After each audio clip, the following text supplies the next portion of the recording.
तर्पण और अर्पण की मुद्रा क्या है? जाने क्यों अंगूठे की तरफ से पितरों को चढ़ाते हैं जल। नमस्कार दोस्तों, पितृपक्ष का समय चल रहा है। यह वह पावन काल है जब हमारे पितृ धरती पर आते हैं और हम श्राद्ध, तर्पण और पिंडदान के जरिए उन्हें तृप्त करते हैं। लेकिन क्या आप जानते हैं कि तर्पण करते समय हाथ की मुद्रा का विशेष महत्व होता है? अगर मुद्रा सही न हो तो तर्पण अधूरा रह जाता है।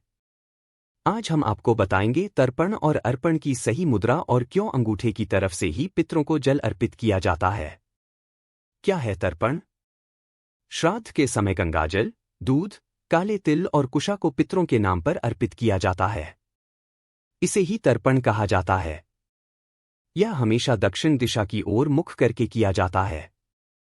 लेकिन याद रखिए, केवल जल गिराना ही काफी नहीं, हस्त मुद्रा यानी हाथ की स्थिति सबसे अहम होती है। तर्पण के 3 प्रकार। शास्त्रों में तर्पण के 3 प्रकार बताए गए हैं: देव तर्पण, ऋषि तर्पण और पितृतर्पण। इन तीनों की मुद्रा अलग अलग होती है। देव तर्पण, देव तीर्थ। दाहिने हाथ की उंगलियों के अग्रभाग को देव तीर्थ कहा गया है। भगवान को गंगाजल या कोई भी अर्पण इन्हीं उंगलियों के सिरे से करना चाहिए, तभी देव प्रसन्न होते हैं। ऋषि तर्पण, ऋषि तीर्थ।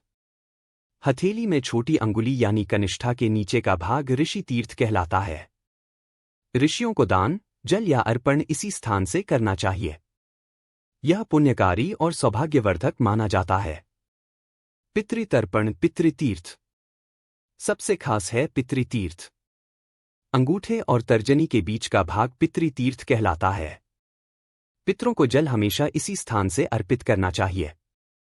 मान्यता है कि इसी मार्ग से जल सीधे पितरों तक पहुंचता है और उनकी आत्मा तृप्त होती है।